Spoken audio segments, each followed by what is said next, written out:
Bonjour, bonjour. Vous me reconnaissez ces temps de confine? Eh bien oui.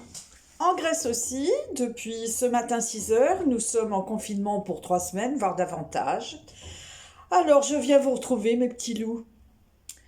Alors que faire pendant ce deuxième confinement? Là, effectivement, je pense qu'on a utilisé toutes nos capacités, le Scrabble, écouter les informations, ce qui est totalement déprimant. Faire de la cuisine, ce qui nous a fait prendre 5 kilos au dernier confinement et qu'on n'arrive toujours pas à perdre, etc., etc. Alors moi j'ai décidé pour ce deuxième confinement, et je vous conseille de faire la même chose, eh bien, de surveiller ce qui se passe dans l'immeuble. Oh, il se passe toujours des choses passionnantes dans un immeuble. Et pour cela, vous n'avez besoin que d'un petit œilleton, le petit œilleton qu'on a derrière nos portes. Oh, ça devient notre cinéma quotidien puisque les cinémas sont fermés. Alors, depuis déjà hier, je suis derrière mon œilleton. Parce qu'hier, avant le confinement, oh là là, c'était le branle-bas de combat dans l'immeuble. Je voyais les familles entières monter, descendre, fermer les portes à clé, et trimballer comme ça dans les escaliers des valises, les enfants qui pleuraient, la tortue, le panier à provisions, le panier du chat, et j'en passe et des meilleurs.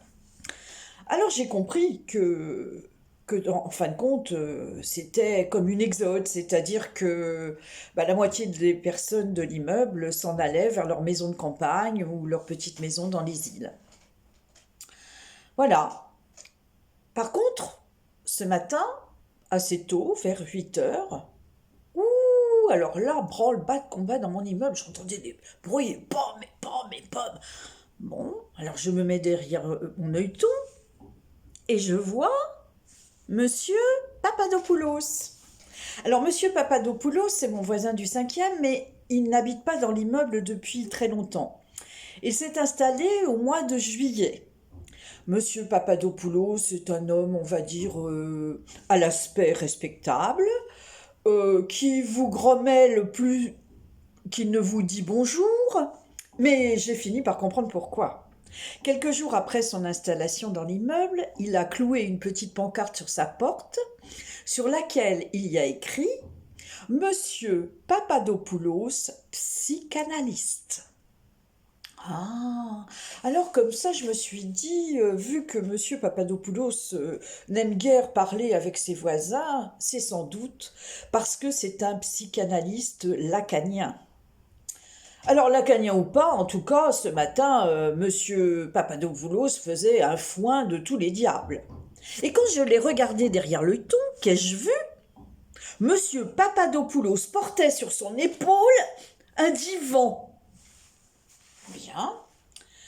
Alors j'ai ouvert ma porte et je lui ai dit, mais Monsieur Papadopoulos, d'abord bonjour. Il m'a grommelé son bonjour habituel. Et je lui ai dit, mais Monsieur Papadopoulos, mais vous sortez comme ça dehors avec un divan? Vous ne savez donc pas que c'est le confinement? Vous n'avez donc pas votre attestation? Alors le point 1, vous pouvez partir des courses, mais on ne part pas en course avec un divan sur l'épaule. Le point 2, on peut aller à la pharmacie, mais je ne vois toujours pas pourquoi il faudrait avoir un divan sur son épaule. Le point 3, nous avons le droit d'aller voir un docteur, mais on n'y va toujours pas avec son divan sur l'épaule.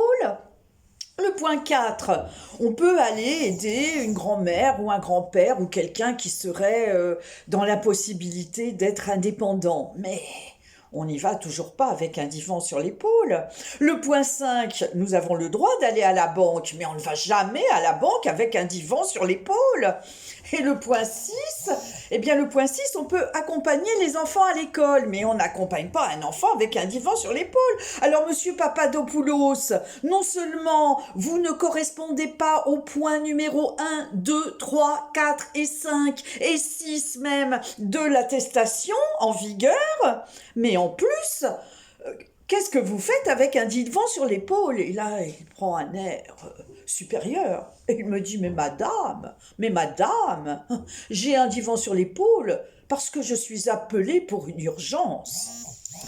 Voilà, mes enfants, ce que l'on peut voir et entendre dans mon immeuble. Donc, Tante Confine vous souhaite quand même une bonne journée et vous dit à bientôt.